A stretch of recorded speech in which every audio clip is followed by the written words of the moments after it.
being a pediatrician with specialization in developmental neurology and very specific interest in the child development stages, Dr. Santosh has his interests in poetry, in writing, literature, and singing too. So that makes it totally different because the doctors I know is are of a different kind. Being born in a family of doctors, they have their own set of interests. But Dr. Santosh, in spite of being with the World Health Organization, he carries on with his interests too. Dr. Santosh, get can we get you unmuted? Let me just give it a try.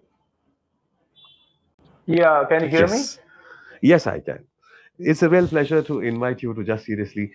First of all, Yeah. being born to a doctor with an interest in writing, let me start with the medicine part of it. How interesting is a field? Because people say it is like laborious, it takes a lot of time, and being with people who have ailments. How do you find the field of medicine as such? Because from Thrissur, Calicut, two different medical colleges, you have come out and you're working with the World Health Organization. Let me hear about the medical side of it first. Yeah, so I think being born to the family with my dad being a doctor, really we haven't actually thought about anything else but medicine, both me and my brother. So probably that was very common during the part of the time when we grew up. Hmm. So yeah, so I think everybody who comes into medicine comes into it with a lot of rosy expectations that they will have a lot of patients to care to, they will progress in life, and in fact, the reason why I came to medicine probably is the kind of respect my dad used to get in the village that we lived in. So it was more of that rather than any promise of money or anything. So once you come into that, you find it a totally very difficult grind. The 5 years or 5.5 years that you spent in the college is very rigorous. You have to face umpteen number of exams, Hmm. uh, and so it is very tough actually. At the end of the day, I think what keeps people going is the satisfaction that you get when you do something really good for people, for society. Because I am in more into community level action now, apart from Hmm. little bit of clinical practice also. So I think that the only way you get to survive is to derive some satisfaction out of whatever good you can do. So it's a very tough grind, especially for youngsters today, Hmm. because they will see their, they'll see their peers getting stable jobs and starting families much sooner than they can hope to. So I think you have to cling on to that hope. Yeah, when you said about the community medicine part, you've worked in very difficult areas in the north, as well as in Bengal, in Bihar, and different other places where it is not the way we see medicine in down south, or probably in Kerala or Tamil Nadu. How difficult was it for you when you were exposed to such kind of an environment? Yeah, so we were called into the north mainly to support the polio eradication initiative. Of course, being there, you have to interact constantly with the doctors there. You have to travel to the health centers.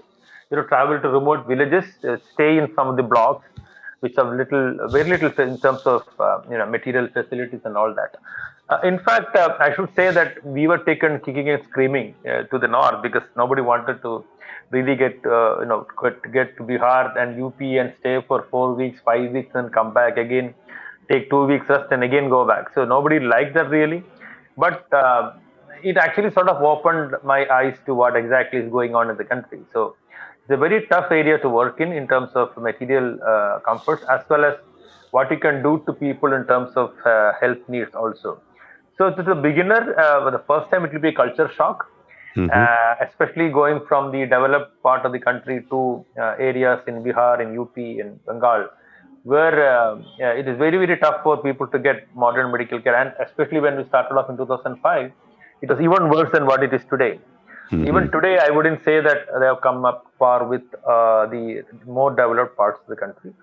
Hmm. So we are situations where I have walked into primary health centers and with which resembles old dilapidated buildings and you cannot even stay there beyond the night. So the evening meetings which we used to have used to because in some of the PHCs we used to hold it in the forecourt, in the outside the PHC, because inside the PHC there is no electricity, and probably snakes will be lurking. So that kind of things were there.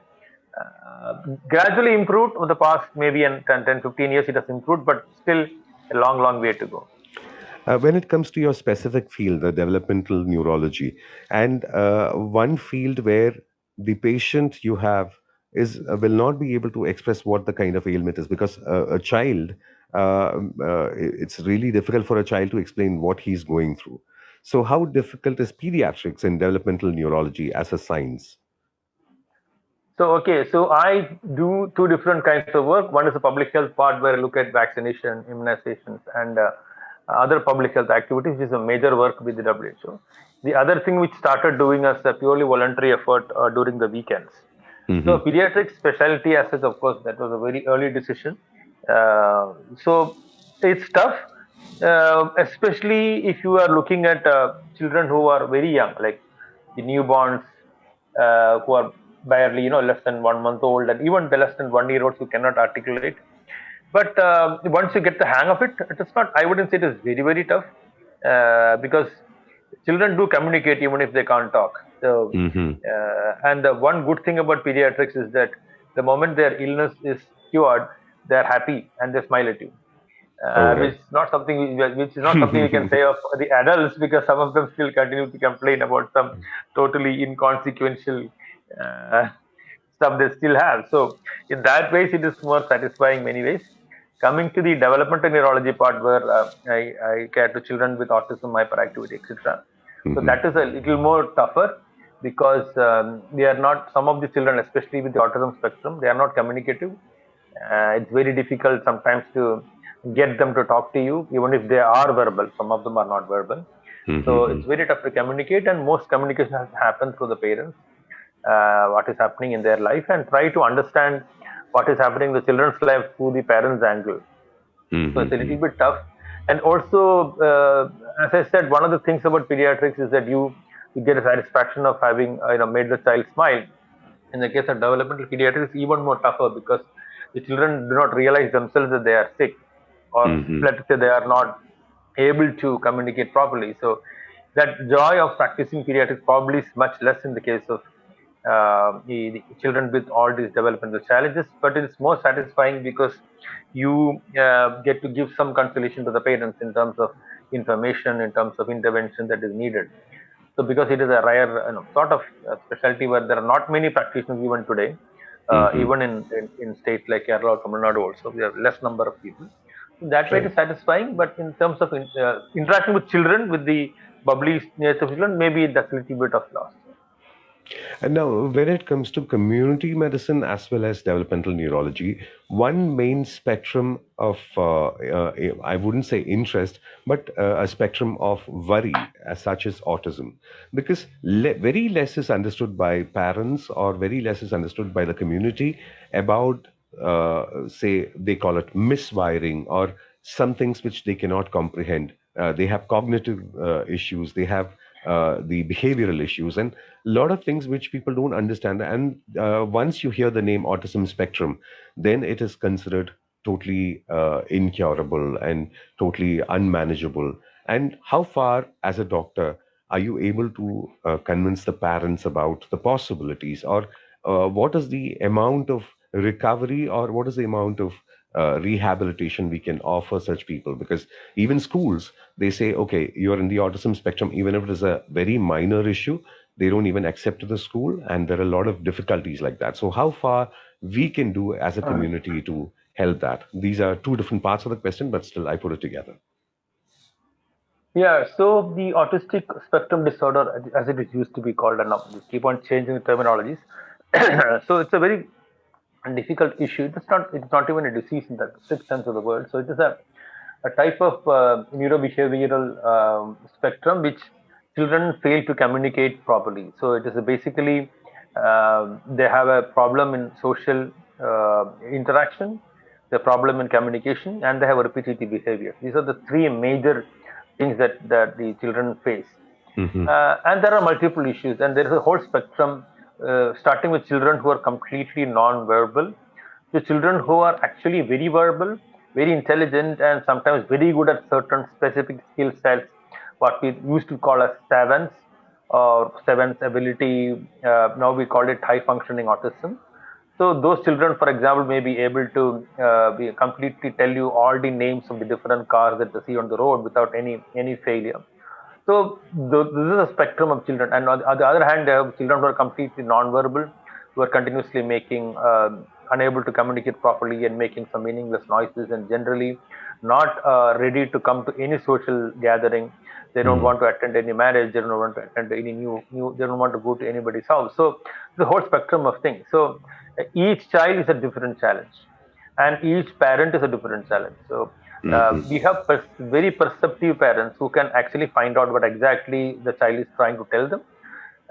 On the other hand, we have parents who are completely lost to understand what their child wants. So because it is a communication issue, the key probably is to understand what the child wants.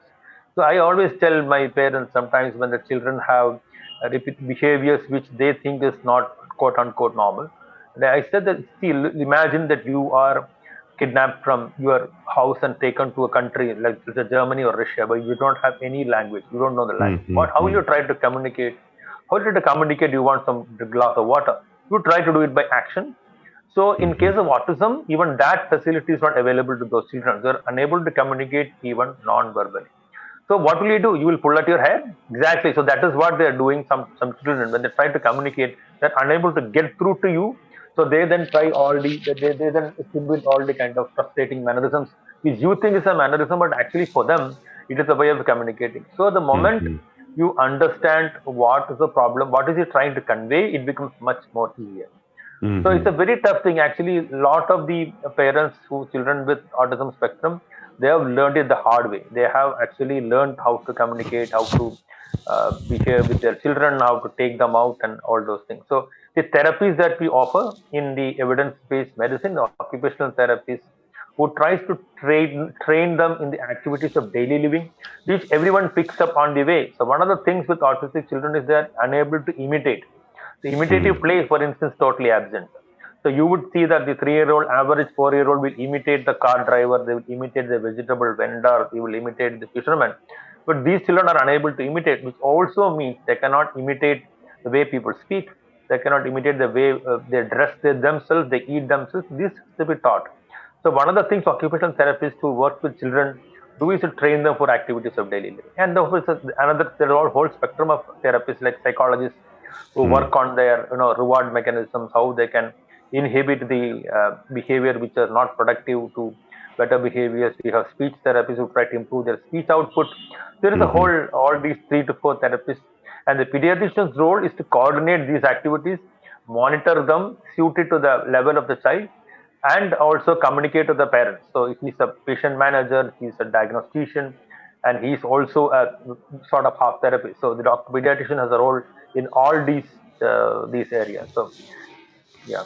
Yeah, when we hear the word autism nowadays, we find some special kind of abilities. They are much more when compared to a normal child. Probably when you said they cannot imitate, but they sing much better than anyone on a normal side. They are blessed with some special blessing, I would say. But on the other side, the community also looks at such kind of kids as having a retardation or a challenge, a mental challenge. The new word is probably differently abled on a mental level. So, how do we differentiate the autism part and the retardation or the challenge part?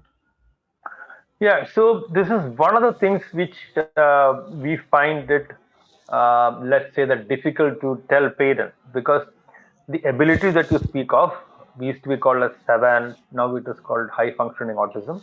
It Hmm. is not a common thing. It's not a common thing. So very Right. few children with autism spectrum disorder have these quote unquote special abilities. Hmm. And most of the children, and the majority of children, let us say higher percentage of people, if you compare the other end, they will have either normal intellectual ability or Hmm. less than that. So it is a very rare group of children who have savantic abilities. And those children generally are more easy to manage because they have some sort of skill. So mostly they will be verbal, they will be able to express their things verbally. They'll be, for example, somebody might be very good at singing, so they'll Mm-hmm. be able to sing perfectly, even though their own the emotional component might be missing. The technically singing will be perfect. So these kind of, for example, somebody might remember, may be able to tell from 10,000 backwards. So these kind of abilities generally have with these children with normal IQ, and it's better able to manage them, unlike the other children who are non-verbal, who are unable to communicate. So these two are different sets of children. So Mm-hmm. if there's it's a semantic ability, probably it will be slightly easier to manage, even though there are other challenges that goes with it. Mm. When you have talked about the differently able, the second part of the question was, do we consider them as differently able or mentally challenged or retarded as the olden time words used to be? Yeah, yeah. So these two are two different things. So autism is, as I said, is a triad of symptoms, basically social interaction issues, communication issues, repetitive behavior. Mm-hmm. They can have normal IQ, they can have less than normal IQ, they can have more than normal IQ. Mm-hmm. So these two are two separate things. So they can have what is technically we call it the comorbidity. Comorbidity means there is a main diagnosis. Along with that, they have additional issues. For example, hyperactivity. So these Mm-hmm. children may have, in addition to autism, they might have hyperactivity. In addition to autism, they may have a low IQ. Now, again, I have to comment here that IQ per se is a sort of metric which is measured using certain set instruments. That really doesn't mean that that person cannot function in a society, because all of us would have IQ between 80 and 120, and between 80 and 120, let's say above, there is a huge number of variations. So it's just an arbitrary thing that we say that below this particular level the child is having a low IQ. So they might Mm-hmm. be having a very good. So now there is a new concept called emotional IQ. We have musical IQ. So these very same children may be able to sing very well. So you don't have to be a genius to be KJ Yesudas or K. Chitra. You have to be just have a normal IQ. So children with quote unquote so-called low IQ can also be good at a lot of other faculties. So Mm-hmm. generally, I would rather not use the term. Of course, mental retard is no longer used.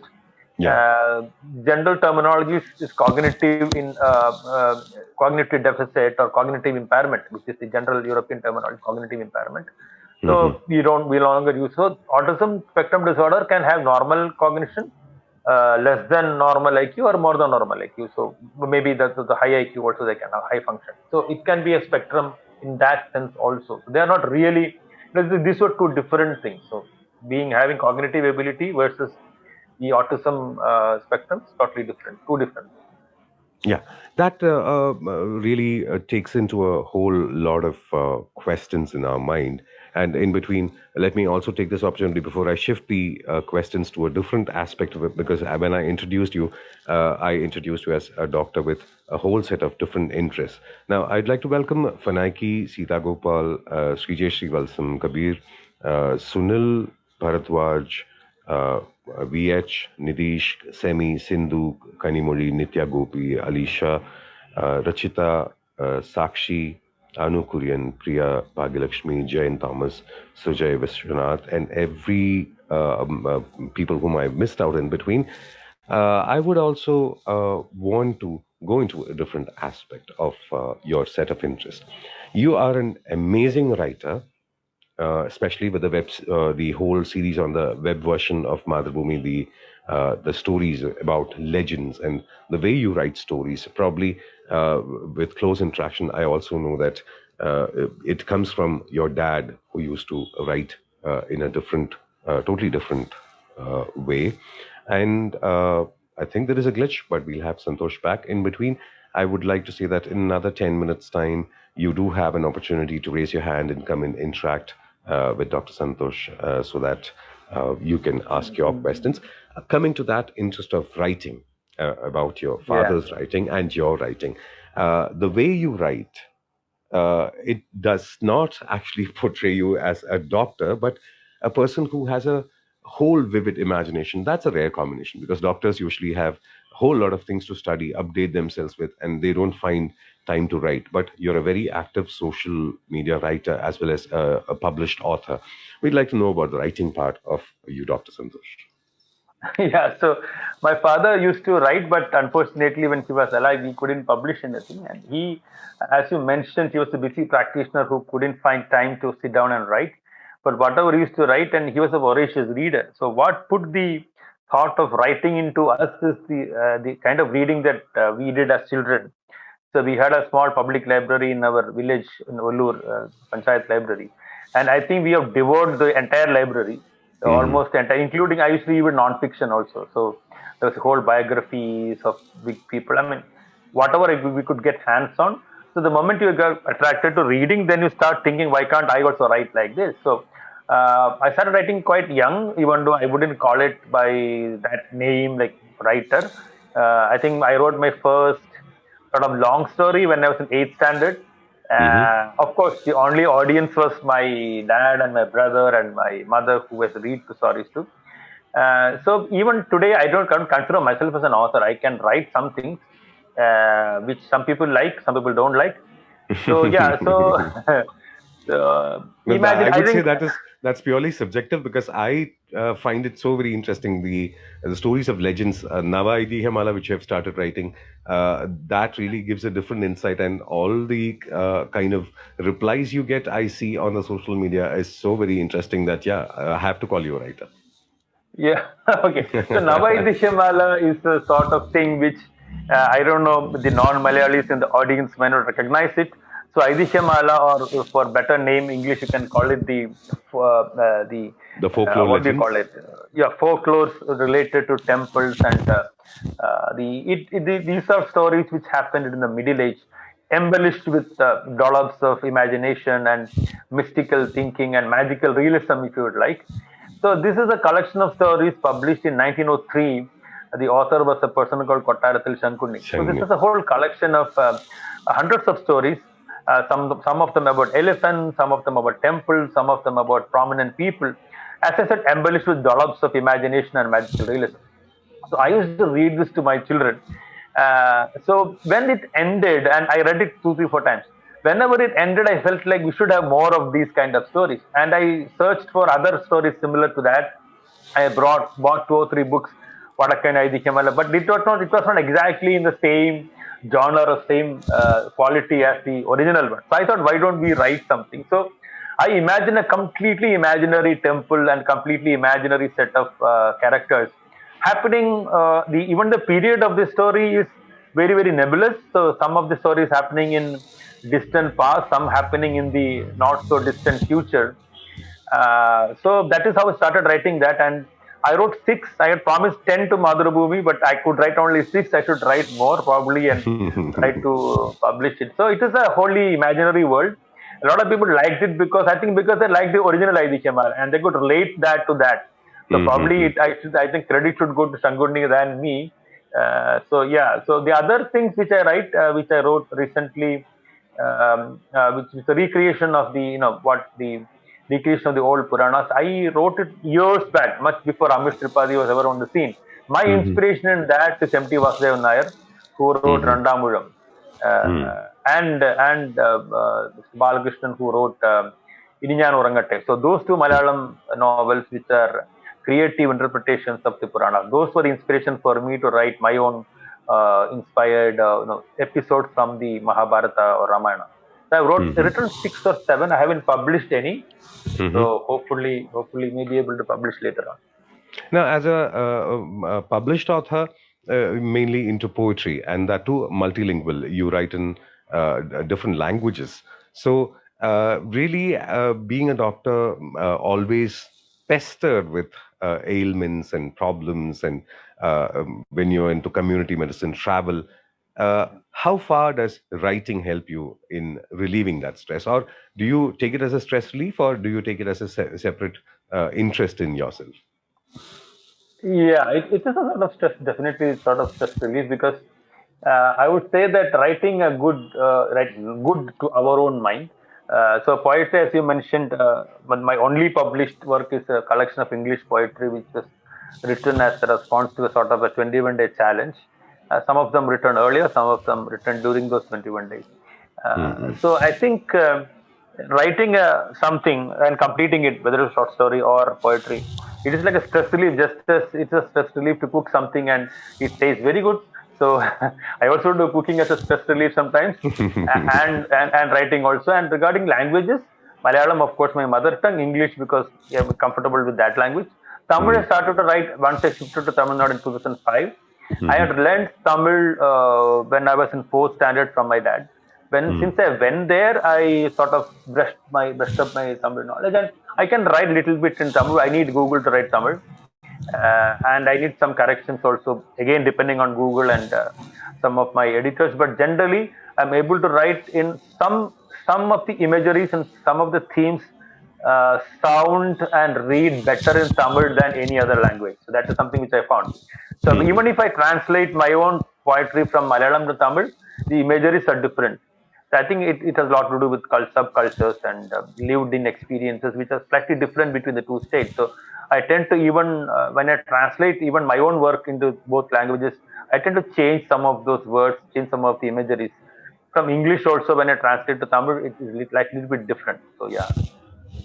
When it is the amount of interest you show on writing, there is also an interest of singing also. We'd like to know about that. Yeah, so so singing, yeah. So I'm not a singer. I started learning Carnatic music when I was in medical college. It went on for 4 years. Then I realized that probably the Carnatic world is richer without my infuriating presence. So recently I started to learn to sing Malayalam film music. It's a new Mhm. thing because normally people never learned film music just like they learn Carnatic music. So nowadays it is very common for people to learn to sing. So it's different, totally different ball game when you try to sing film music. So Vijay Viswanathan is my guru in that. I continue to learn, and I only sing in family meetings and association gatherings. I try not to bother the general public with my strongly limited singing abilities. I'm sure when Kabir is listening to that word singing, he immediately would have thought in his mind, okay, I'll want to make him sing. That's left to Kabir. That's left to Kabir. But again, let me come back to the writing part. Uh, when you, two of your poems, especially about your dad, about the imageries, the kind of writing you had explained in that one poetry, which paints a very emotional picture in the mind of the reader when it comes to the Tamil one. The English also had the equal strength. I would say, Lost in Translation, it does have a play in that, but still, the kind of uh, translations which work, when you have read so well, do you really feel that language has a role in explaining the imagery, or is it that maybe the cultural difference is what causes that difference? Yeah, so as I said, translating, I believe that nobody should attempt translating just because they know both languages. They should probably focus on the cultural aspects of the culture that they are trying to import into. Um, because it's very difficult to sometimes juxtapose what is very emotional, what is very, very, let's say, tugging at your heart, the same cultural setting in two different cultures. So Mhm. even when I wrote about my dad in Tamil, I used a different imagery. In English, I used a different imagery. I forgot the lines now. So it is because sometimes some of the imageries don't come through when you change the language. So whenever I try to translate, I also try to translate some of the one of the things which I did when I was in Maldives with me a lot of spare time was to translate some of the old Malayalam songs into English. I've lost that full collection. I've translated 6 or 7 songs. It will be completely different. So only the idea will be the same. The word, you should not try a word to word translation, which I believe that nobody will enjoy in that language in which you're trying to address people into. So if you understand the culture and the way people are thinking in different languages, so that I think is more important than attempting a word by word translation. That will be a failure, I believe. That is Right. why some of the translations don't really work, and it is better that the person who wrote it himself translates. So one of the things which I like about the recently controversial author Jay Mohan is that he can write both in Malayalam and Tamil so well, and he can Mhm. translate his own work also. Mhm. The book about the IAS officer. Yeah, yeah. That the Tamil it is called Aram. and Hmm. in Malayalam it is Nooru Simhasanangal. No Uh, Simhasanangal. I- yeah, and I have to admit that I cried for almost an hour after reading that particular story. So you So would it's recommend very it as a very must read. powerful. Yes, it is a must read. Right. Now, when we have reached the halfway mark, yes, it is time now to allow the listeners also to raise hands and come and ask questions to you. But I will continue the questions along with that. So, to the audience, I would say that if you would like to interact, ask questions, and talk to Dr. Santosh, yes, you can raise your virtual hand and I can bring you on stage and we can communicate. I would also like to welcome Mrudula Vinod Jain, Thomas Ambali Sajeevan, and Bhagyalakshmi onto the panel where as listeners. So you can raise your hand and I can bring you upstage so that you can interact. Now, Dr. Santosh, when it is to the singing part, usually we hear from those who are singing. Uh, huge amount of practice goes behind uh, getting songs right and getting the particular notations right or technical singing. But do you really feel that when you said you sing for your friend circle or probably in family meets or gatherings, do you feel that is it the emotion behind a song or emotion in that voice or the technicality which really does matter?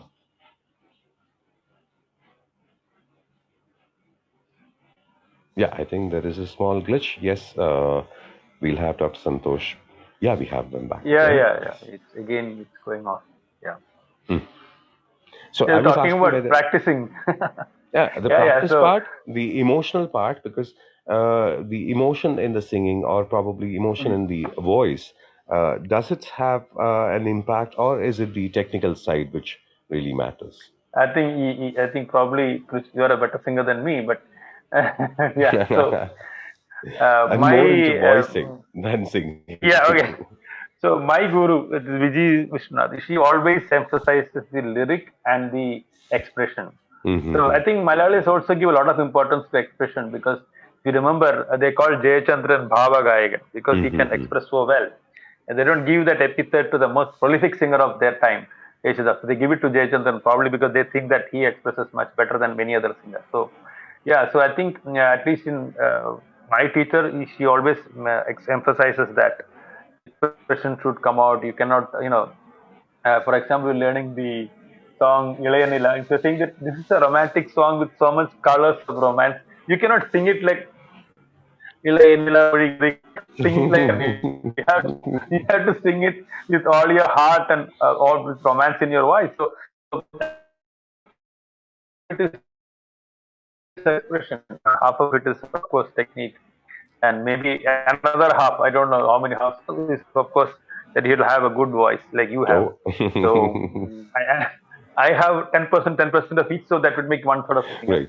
Now, another aspect of the travel you do, probably for World Health Organization, you've been traveling extensively. Other than that, you've been traveling even before, gone to the different parts of the North, Maldives, and the other parts of the world.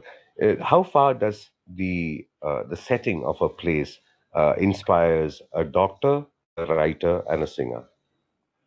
So that's a tough question. But yeah, I do a lot of traveling. My average would be around I don't know 2,000 kilometers a month mostly, Hmm. and also occasionally till 2011 I used to travel to. We all in the organization used to travel to the north, to Uttar Pradesh and Bihar, to the most rural areas. So yes, it really depends on what kind of mood you are in. I think that if you are in a melancholic mood, the sunset will make you even more melancholic. If you are happy, probably that will make you more happy. So, Hmm. but travel does open your eyes to a lot of new things which you have not probably seen in your neighborhood, in your backyard. So things that you take for granted, you can see that. And more than poetry, probably that will inspire your short stories, your essays, and other scholastic these things also, that you get to see things and get to see people who are less fortunate than the average person you meet. Hmm. And also, I have written in on Facebook post regarding a family who used to come from a village in Dindigal to meet me. I just helped them in one small investigation. The child was having a neurological issue. I had Hmm. phoned one of my neurologist friends. He did an investigation for free, and the family was like so thankful that every year till I think 2 3 years back they used to call me, and every year during the annual festival they used to tell me that we should take your permission before we celebrate our festival. I mean, I haven't done much. I've just recommended a free investigation to my neurologist friend. So those kind of moments move you to write about that, write about kindness, write about empathy, write about love and affection and all that. So yeah, so in that way, travel, more than travel, the people you meet, that is Hmm. probably what changes you and the way you write. Right. So, expecting as a writer many more books from you, that's one side. As a Mm. singer, many more songs from you. We come back to an aspect of social media because you prefer to use Facebook as your medium to write many of your articles, or probably explaining about the festivals which happen, and probably the late night rendezvous with the kind of festivities which happen in and around your place. So uh, people call social media as a kind of dopamine, which is like it's based on the likes and the kind of comments and the kind of war that goes on. It's a kind of a silent war which goes on between people. How far do you feel that it affects the psyche of a person? As a doctor, I would like to know, and as a person who regularly writes on social media. So I generally confine my social media writings to either fiction or some occasionally on some neutral current affairs matter. I don't even write about medical topics much. I used to write a couple of times during the corona, and I felt a strong urge to write some things to clarify certain things. So generally, it is about it's generally fiction or some description of a journey, or as you said, some of the festivals which you participate and some of the experience that you gain. So it is basically more experiential. Hmm. Regarding the fights, yeah, they go on. I think at one point you decide to switch off the whole shadow boxing that goes around you. Hmm. It's better not to respond. Sometimes if you respond, and somebody will respond with even worse things. So it'll be better if you just switch off. So what I do if I have an abusive person in my wall, I just block him off. I don't try to engage him and try to convince him over. And nowadays, I tend to write less controversial because why unnecessarily pick up fight with people who we have never met. Right, So right. politics is one strong area where you don't write anything. You better don't write anything. Uh, I write and confined. The one trick you have to do is whenever you're writing your opinions, write only in the comment section so that you can delete it anytime you want. And also, comment section is generally less well noticed than the main post. Right, right. So generally, I confine myself. And we have also organizational limitations to what we can write about also. So I keep to that limits. Mm-hmm. Now, we actually look at the children's behavior, being a pediatrician, social media as such. Do you think it is anyway helping in the development of a child, or is it hampering any development? Because every parent has a concern, and usually that gets to a doctor. As a pediatrician, you would have also encountered where the child is obsessed with the phone and the social media at a very young age, even faking the age they have the accounts which happen. So, do you find it as a kind of help to get them to something, or like some parents say that, okay, I give the phone to my child and he's silent, or do you find it as a kind of malice? Yeah, so there are two things to it. One is the very young children, and we strongly discourage screen time. So we say no screen time till 2 years, and after that, half an hour and all that. The guidelines of Indian Academy of Pediatrics available on the website. So very little screen time, especially with very young children. So screen time would include television, includes phone, include computers, video games, everything included. That is one Mm-hmm. thing. And during the COVID time, we had a lot of children who sort of developed autism-like symptoms, Mm-hmm. and some people called it virtual autism and all. It was not actually autism; it was a lack of communication because they did not feel the need to communicate. So they were glued to their phones during COVID time. Nobody was there to talk to them except their parents. So that is also one of the things which we tend to observe. So the more you observe, you are absorbed in your virtual world, less you interact with the outside world. So it will not cause autism, but it can cause symptoms which will look very familiar, very very similar to that. in terms of Mm-hmm. communication gaps. The next is the thing which you talked about, social media per se, which is more about the adolescents. So the young adolescents and the teenagers, early teenagers, now we call it the preteens, the tweens and all that. So there is a big problem because uh, it is a double-edged weapon. Yes, it can provide them with lot of dopamine, as you mentioned, lot of accomplishments, but in general, it has tended to be a deleterious influence, especially for minors. Above 18, you cannot really control anything because being an adult, you are free to do anything that you want. But among children, yes, it is a problem, especially when, and that is, you remember that Instagram stopped giving the number of followers. A lot of things, even the companies have done, recognizing that those kind of highs are giving children very similar addictive properties like an addictive substance. And second, of course, is the danger of predators online. So Right. quite apart from the problems of getting carried away by strangers and all that, we have the problem of safety also. So Mm-hmm. that is also predators online is also another issue. It's a very big issue, very big field which probably will take another whole hour to discuss. But on the balance, probably for very young children, social media is not a great thing to have. For Mm-hmm. teenagers and above 18, careful use can be, because we cannot avoid it. We really can't ban children from using social media. So we have to have some sort of not control but supervision Right. Now, until they're adults. yeah, as a doctor, that would be an advice, and as a writer, I would say that you should start reading what Dr. Santosh writes because that will give you at least a better imagery and a different kind of a total new world. I would now open the stage is open. You can raise your hand so that you can interact with Santosh Rajgopal, who is a consultant with World Health Organization, as well as a developmental neurologist specialized with kids with special needs, and a writer and a singer, a rare combination, and a person who takes interest in local folklore, in writing, as well as enjoying every bit of it. Now, you come from the land of celebrations in Kerala, the Purams which happen, or the celebrations which happen on a temple level. Even otherwise, the kind of celebration which happens is on a much social level. Now, you've seen the transition over the years. Do you feel it has gone up, or is it just that the same amount has been retained as a stasis, or has it come down?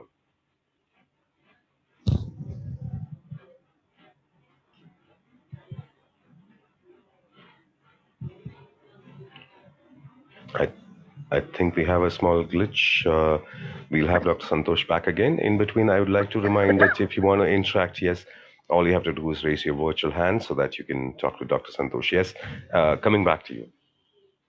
Yeah, what was the question? I didn't get the question part of it. The celebrations which happen, you're from the land where Yeah, celebrations are a common point. Has it been the way it was? Has it increased, or is it's just a stasis? Maybe a pre-COVID and a post-COVID stage. You have seen over the yeah. years all these celebrations. Yeah, but yeah, so I think generally it has remained as it were years back, but number of people attending the events have increased over a period of time. It used to be, for example, the Melams, Chenda Melams of Thrissur used to be confined to Thrissur. Now they're traveling all over Kerala, right, from South Kerala to North Kerala. So there has been generally an increase in the number of people attending these festivities. And there have been problems also because, as you know, the use of elephants for the festivities has become controversial. A lot of issues regarding that going out of control and all that. Because see, the whole thing was designed for a much smaller crowd, whether it was the elephants or the sounds, the fireworks, they were all designed for a much smaller crowd. Now it has become so universal and so popular that the number of people attending, for example, Tushur Puram is a huge number. It's in their millions. And I think that anybody with a modicum of safety concern, I think a European coming to Thrissur and seeing this huge crowd, and in between the crowd you have 30 elephants which are which are in chains, and the huge drumbeat happening, they would be aghast and they would say, oh, this is a big security threat and this is a big disaster and all that. But people have become used to that. We generally tend to take it very lightly on our shoulders, and we tend to celebrate even if something happens. Also, we take it in our stride and move on. So maybe there is a need for a little more circumspection when it comes to the safety aspect. There needs to be a lot of discussion, in fact, regarding what to do with the traditional festivities, whether we should continue to use. And what has also happened in the meantime is that people have started using elephants for n number of festivities. So Hmm. festivity which used to have 5 elephants now have 7, 9, 15, 40. So that has also made these poor animals also suffer a little more than what they used to. So those kind of things need a lot of discussion, but nothing can happen through fiat. It has to happen through discussion and evolution. Hmm.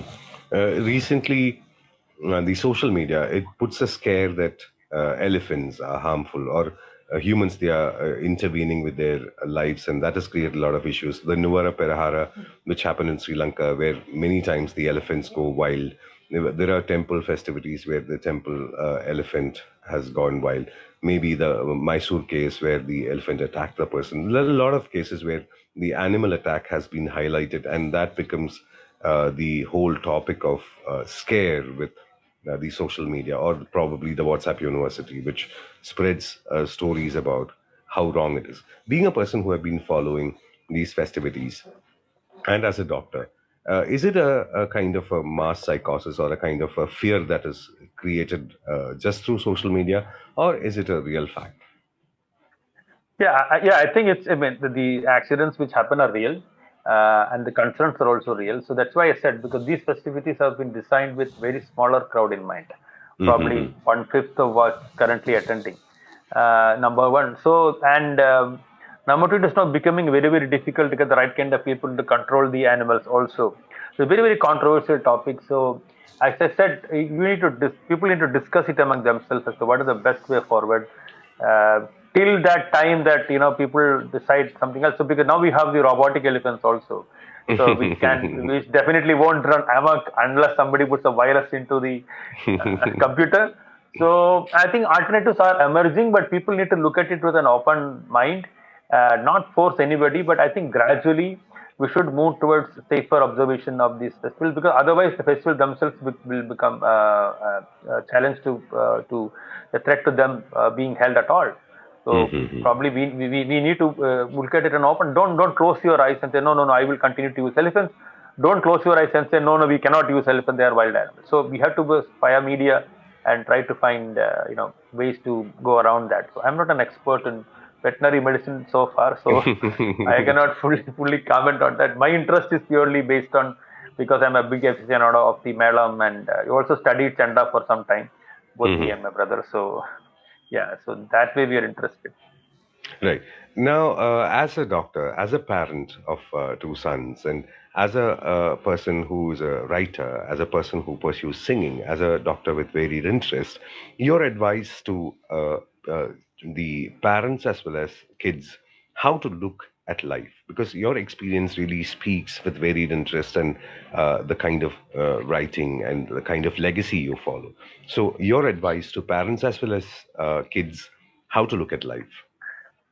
Yeah, so I don't know whether I'm qualified to offer any advice. Everybody learns at being parents. And nobody was everybody was a first parent at the first instance. So I don't know that I'm qualified, but generally now I think now people are more and more, the generations down the line, more and more freedom is available to the children to pursue their interests. More and more freedom is available to the parents to allow the children to pursue their interest, and even finance is available at a much better. I also do a little bit of career counseling, so uh, um, I do offer. I mean, try to do some research and find alternatives to what children can do after they're 10, after they're 12. So there are two schools of thought. I would say one says follow your passion, one says follow what is practical and what will get you a job. So I think it's very difficult to decide between the two, because what is your passion today may not be your passion tomorrow, and Mm-hmm. what to take up for a living. If you do it sincerely enough, it soon become your passion. So I think nobody should be dogmatic about allowing children to pursue their passion alone. Forget about employment opportunities. Very Mm-hmm. few people, very few children have a constant passion starting with their pre-teenage, going on to their teenage and adulthood, and then getting a job in that area and being happy about it. So it's a long journey. So very few children actually have the luxury or the ability to follow that through. Most of us start off with being interested in becoming pilots, and then we change over to becoming doctors and engineers, and finally end up doing public health, probably not treating a child or treating a person around. I mean, for a very very long time. So it is very difficult for people to say you have to pursue a passion. You have to find a via media, and always have a plan B. If your plan A fails, what is your plan B? So I always tell whoever comes to my, somebody who seeks my counsel, I would say have a plan B ready always. If you don't get IIT, what do you do next? Do you have a plan B? If you don't have a plan B, then you're going to be very very disappointed. So always have a plan A, B, and C. If plan A doesn't work out, go for plan B. That is as far as career counsel is concerned. Parents should just facilitate this. Probably we all learn by our own mistakes, of telling children to take this, take that, and then finding that it's not work out for the child. So there is no perfect, perfect parent, nor is there a perfect way of choosing your career and your interest. You all learn the ropes on the way.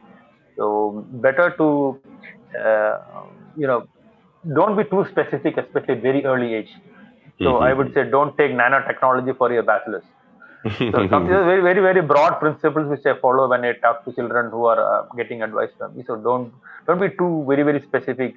Don't go for very very narrow fields in their undergraduation. Go for broader. Then your post graduation you can go for specialization and so on. Somewhere the story you said, wanting to be a pilot, becoming an engineer, changing to No. media. Somewhere I really feel that I have gone through that stage. So was it Yeah. directly on me? No, I don't no. know.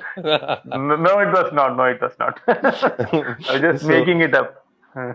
right. So we have Kanimori Srinivasan. Yes, the stage is all yours. Writer, publisher, and author, book reviewer, editor, and designer. Yes, Kanimori, the stage is all yours. Thank you, sir. Thank you for this evening. Uh, Good evening, sir. Good evening. Good evening.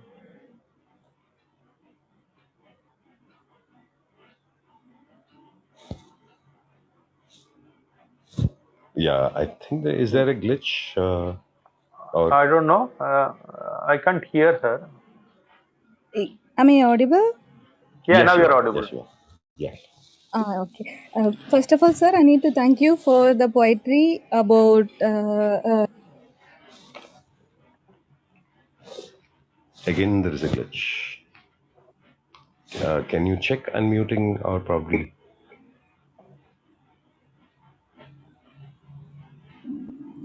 Am I audible now, Yes. sir? Yes, you are. Okay. So I need to thank Dr. Santosh for the poetry he given for the magazine from father's point of view to daughter. So I feel very much connected to that poetry. So I need to thank you for that, sir. Thanks. You're welcome. Thank you. That's, that's it, sir. Thank you. Thank you very much. And we have Kabir. Yes, Kabir. Uh, without you, this would not be happening. And now I'm sure I partly have an idea about what you're going to ask. Yes, Kabir, the stage is all yours. Hi, Chris. Good evening, and Good hi, evening. Doctor Good, e- Santosh. good evening. Yeah, Chris. I want a song from both of you. That you did. That's why I said like 50% of the question, yes, I know. That would be the query from Kabir's side. Then, apart from that, I was hearing about to Doctor Santosh was telling about the screen time. So it has been Yeah. tough nowadays to control kids, right? So, like, like I don't know whether I missed that part what you told, but uh, how much time? It can't be. We can't give them time because it's the whole technology is changing. They have to be aware of it. So, what time we have to give? Yeah, the Yeah, probably duration. the Yeah, so it duration. depends on the age. Yeah, the duration. It depends on the age of the child. So I did not give a specific numbers because I really don't remember the exact numbers. So below 2 years, we're advising nothing at all, no screen time at all. And above 2 years, till about 5, 6, 7 years, it's probably 1 hour, 1 hour, half an hour to 1 hour a day, and beyond that, 1.5 to 2 hours. So this is available in the Indian Academy of Pediatrics website. There are advisories to parents. So it's not actually, it's not a developing science. So whatever the best available evidence shows us that below 2 years, it is not advisable for the children to have free screen time. So please avoid your infants gazing into the mobile where you are feeding them. It's very easy to do, but we should not be doing that. Young children, maximum half an hour a day, maybe a little bit of because some of, again, I have to caveat. There's a caveat to this, because some of the children with autism, there are a lot of apps being developed for the children to communicate. So those children may need to use those apps, so they cannot count it as a screen time. So again, this is sort of very individualistic. But if at all they are normal communicating children, probably young children may be half an hour a day, and especially not social media, probably something that be useful to them, or something that be entertaining, like a song or something, and it goes up in that fashion. So it is there in the website, I believe, the exact recommendations of the IAP task force on this thing. So that is what. So, but again, coming back, children with autism, there are a lot of apps available now, which I've also interacted with a child who can tell us anything that he wants using the app alone. So he'll be able to tell the pictures. He's able to communicate through pictures. So we used to have picture exchange communication systems in the olden times. Now instead of that, we're having the phone, so they can pick up anything on the phone and tell us this is what they want to communicate to us. So in that sense, so screen time for them will be slightly different when it comes to screen time with children who have no other issues. Thanks a lot, doctor. Yeah, Thanks a lot. and So this should be, yes. This yes, should Abhi. be apart from what is necessary to them. Like nowadays, school are on Yeah, so exactly. So even schools have smart unattended screens, they data. have TVs. Yeah, so it's very difficult to prescribe exact time limits. But what we do normally. So adults also do this. No, we watch one reel after the Yes. other, one reel after the other. So Yeah. so that is the kind of the quality of time also is very important. So if somebody is using it for gaining knowledge and information, well and good. But most of the time, it is all we are all doing that same thing. So we cannot preach to children or teenagers.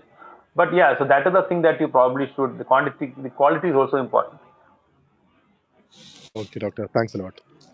And Chris says Yeah. song. I would today just seriously voicing thoughts with Dr. Santosh Rajgopal. So I would request you to sing 2 lines, Doctor, with a varied interest in singing. Also, yes, that would be. we, Uh, we, no, yeah, no. we I think also that have one people. more. I think we have one more person who would like to interact. Yes, Alicia Yeah. Khan. Alicia. Ah. Yes, the stage is Yes. all yours. I think you're on mute. Try unmuting. Oh, I think we missed. It's due to a glitch. Yes. There are 2 lines, please. Dr. Santosh, yes.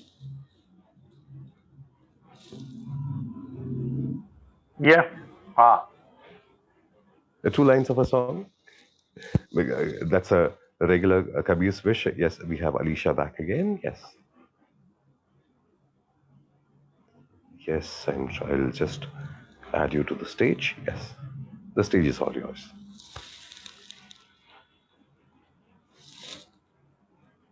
I think still we are having a glitch. Hello, good evening. Yeah. Yeah. Good evening. Yeah. Good Yeah, evening. good evening, Dr. Kriss sir and Dr. Sandras Rajagopal sir. It was a pleasure to hear you again. Because it was a discussion regarding screen time and children, I thought I would sing to me. I'm a very young parent, but I thought I'd just put my experience with my own daughter, who's only 7 years old. Um, I was in the view that it is. I'm just asking. I should ask expert voice, um, because it is a new world where children are seeing even their parents and all the adults around them being engaged in a cell phone or a tablet or a computer. So. shouldn't we also shouldn't should we actually restrict them to a limited time period, or is there a better way that we can engage with them in a screen time also, like parents engaging with what they are watching? Or can we have, there are n number of kind of videos in, I mean, for example, YouTube.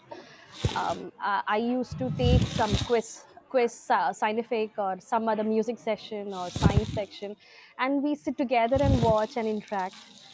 So do you think that is, in a community perspective, in a public health perspective, should we take those things under consideration so that we can make better advisory rather than just limiting the screen time for a child? Will that be a restrictive habit for a kid? Yeah, so actually, when you're talking about screen time restrictions, it is about very young children, which would be less than 5 years old. Also, I think 7 years probably falls somewhere in between. Number two, probably we should ourselves divorce some screen little bit. So it's very difficult for a parent like me who is glued to the screen to tell my children not to watch the screen. So probably we should disengage from the screen, and if the family picks up a book at bedtime and start reading, probably the child will do the same.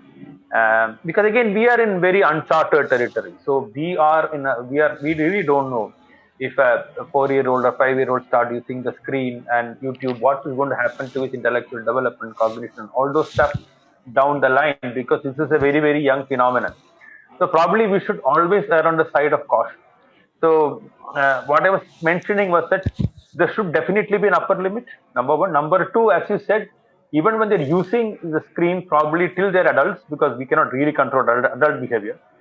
Until they're adults, we should also have a control as to what exactly are they seeing online. So that is very important. So one is the predatory part of it, getting exposure to pornographic sites and adult sites, and people actually predating online who pretend as somebody else. So in that way, fashion, we have to have definitely a control over. The younger the child, the more control you have should have over what they are getting online, what they are getting to see online. Whenever they're using it, as you said, you can use it for educative purposes, but I don't think any child will confine itself to the educative part of it. At some point of time, is going to have interest in developing, interest in playing games, interest in playing, seeing reels and seeing cartoons or whatever the child wants to do. So you cannot really restrict that to just educational experiences alone. So very young children, no screen time. Small children, very limited screen time.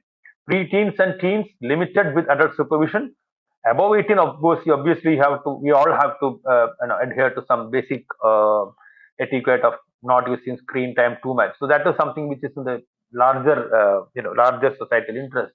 But as far as children are concerned, I think some sort of restrictions may have to be applied. Otherwise, you are never going to sort of get the child out of that, that magic of virtual world. So I think there is some need. Maybe I sound a little conservative, but there might be a need because we really don't know. So we don't know what is going to be the consequence down the line. So since we don't know, there are as one famous US defense secretary said, the unknown unknowns. So better to err on the side of caution. That is my take on that. So that is also what the professional bodies recommend. Thank you, sir. Yeah, it is definitely worrisome and also confusing whether to actually restrict your child for the screen time. We do, it is a constant and more of an effort to get them engaged in outside world, to get them out of the screen. Thank you for the response, sir. Thank you. Yeah, thank you Okay. very much, Okay. Alisha. Okay. Dr. Santosh, probably I usually ask for a parting note, but I would ask for a parting song because we have exceeded 5 minutes and we are taking much of your Yeah. time. Yeah. Okay. So I will sing Anupallavi of Ilaya Nila. I'll try. Maybe you can also join. Yeah, sure. Mm, mm.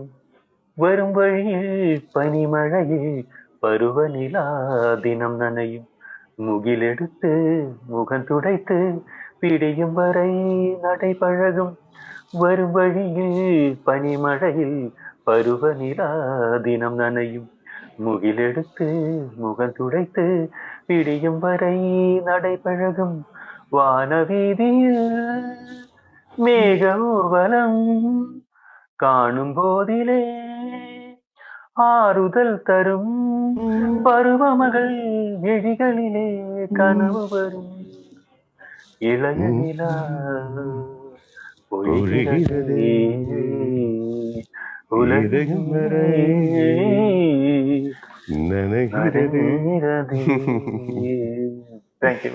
It was a real pleasure having you, Dr. Santosh, on Just Seriously Voicing Thoughts, and really looking forward to getting you back again on this show with a different topic. Thank you very much. And your field of interest, another one which I had not mentioned, because yes, that is not a forum where we can, because you're very well versed in politics too, and your interest is very deep into the Indian politics too. Thank you very much, Dr. Santosh, for joining us on Just Seriously. And thank you, all the listeners. Just Seriously Voicing Thoughts with me, Kriss Venugopal, every Thursday.